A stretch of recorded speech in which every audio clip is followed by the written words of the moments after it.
خلينا نبدأ نتكلم في أول واحد.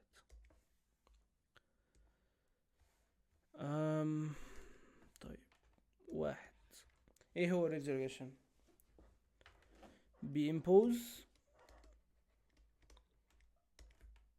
penalty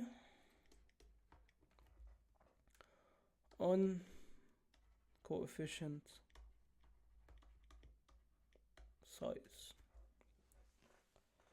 عن طريق حاجة اسمها يعني او الفانكشن بتبقى penalized RSS او residual sum of squares. فانت عندك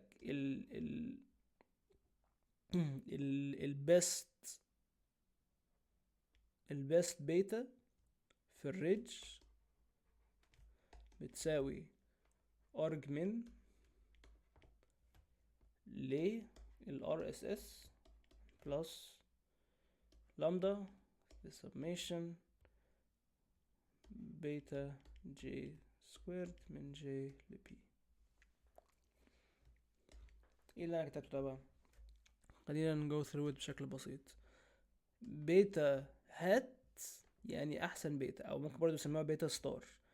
ده جاست بيتا ستار في الريدج هو الارجيومنت اللي هتديك المينيمم بتاع الايكويشن دي، اللي هو اللوس، اللي هو المين سكويرد ايرور، اللي هو ده اللي هو عبارة عن y minus y hat squared، يعني ده اللي احنا عملناه قبل كده summation ومش عارف ايه، بلس لامدا في السميشن بتاع الويت سكويرد. كل بارامتر سكويرد هنجمعه ونضربه في لامدا، فاللي يدينا المينيمم بتاع ده، البيتا اللي تدينا المينيمم بتاعت الايكويشن دي هي البيست بيتا للريدج. هو ده معنى الايكويشن.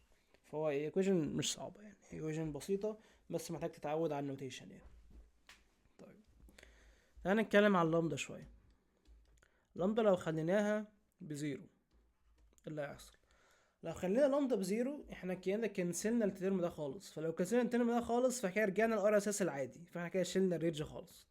طب لو خلينا لامدا بانفينيتي، او بفاليو يعني close to infinity يعني، لو عملنا كده هيبقى الموديل هيجي يبص على اللوس فانكشن بتاعته، هيلاقي ان هو المفروض يمينيمايز الايرور بتاع البوينتس بلس رقم عملاق مضروب في الحجم بتاع البارامترز. فهو عشان يقلل اللوس بتاعه، هيبقى اذكى حاجه يعملها ان هو يخلي البارامترز بتاعته كلها بصفر، عشان دلوقتي ده ما بقاش ريليفنت، ده بقى فاكسان، ما بقاش بيدي significance كفايه ان انت تحترمه قصاد ده، عشان ده مضروب في فاليو مثلا. تخيل اللام دي مثلا ب 1 تايمز 10 باور 17 مثلا، فاللي هو انت انسى يعني، ده خلاص ما بقاش ليه لازمه، احنا هنمينيمايز ده المهم. فهيخلي كل البارامترز بصفر، فهتبقى بيتا ايكوال زيرو. فده في حاله لو انت خليت لامدا بانفينيتي. وطبعا لو خليت حاجه لامدا في النص، فانت بقى بتوازن ما بين الاثنين. يعني يوجي لامدا بنديها فاليو مثلا، يعني فاليو الى حد ما صغيره برضو، يعني ممكن تبقى 1 e نيجاتيف 6. اي دي يعني لما اقول 1 اي فهي 1 تايمز 10 باور نيجاتيف 6، هي نفس الحاجه يعني. ده بس النوتيشن بتاع البروجرامينج شويه. فممكن تبقى فاليو قليله عادي، او ممكن تخليها كبيره، ممكن تخليها 1، بس ده يعني اكستريم شويه. ده فاليو كبيره 1، ده فاليو كبير عامه.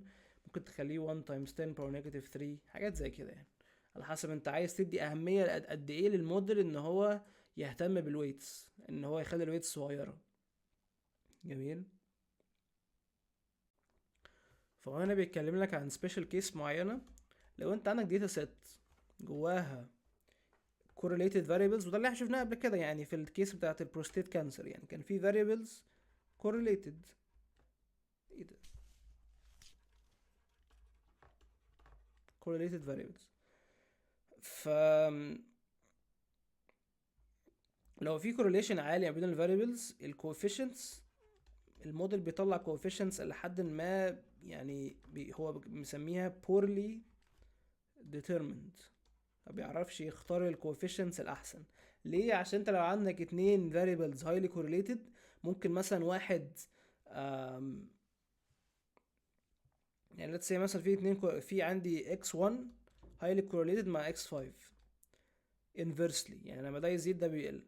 فانا ممكن مثلا او سوري لا، يعني هم highly correlated يعني الاتنين بيزيدوا مع بعض يعني.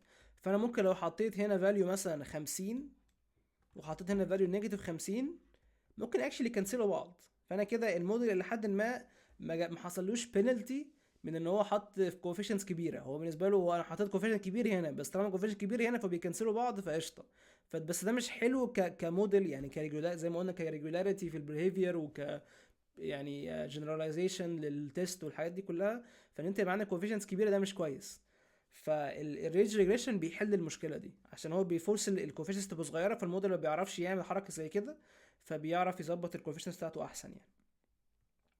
طبعا في الحاله دي السكيلينج required. يعني ايه سكيلينج؟ يعني انت يوجولي لو انت عندك تخيل انت عندك inputs مثلا بتاعت حاجات عن البيت مثلا. فانت عندك حاجه اسمها number of rooms، وعندك حاجه تانية مثلا اللي هو مش عارف السكوير اريا مثلا. فالنمبر اوف رومز دي هتلاقي مثلا ما بين واحد او يعني واحد قليل قوي، بس واحد لخمسة فور اكزامبل يعني في الرينج ده. السكوير اريا بقى هتلاقي مثلا في رينج الميات مثلا، او ممكن لو انت بقى فاهم غني قوي يعني في الالاف، فممكن نتكلم من 100 ل1000. فلو انا عملت رينج ريجريشن على التو فاليوز دول وانا بدخلهم بالفاليوز بتاعتها دي، كده كده الكوفيشنت اللي هيتضرب في الفاليو دي هيبقى اصغر شويه من الكوفيشنت اللي هيتضرب في الفاليو دي، عشان الفاليو دي هي اوتوماتيك فاليو كبيره. فانا لو عايز اوصلها لرينجز بتاع انا عايز ابريدكت مثلا البرايس، فالبرايس مثلا مثلا هو من 1 ل100 مثلا، بس هو هنا thousands of dollars مثلا. يعني هو اليونت بتاع الفاريبل thousands of dollars، في الارقام جواه عباره من 1 ل100. فانا عشان اوصل ده عايز اعمل انفلونس من ده وده وده وده، فهحط هنا كوفيشنت اصغر، عشان انا لو اوريدي السكوير اريا بتاعتي 1000، فانا لازم غالبا هضربها في رقم اصلا اصغر من واحد، عشان اعرف اخلي الرينج بتاع الانفلونس بتاعها في رينج لما اجمع مع بقيه الحاجات يديني البرايس ما بين 1 ل100. فاهمين قصدي يعني؟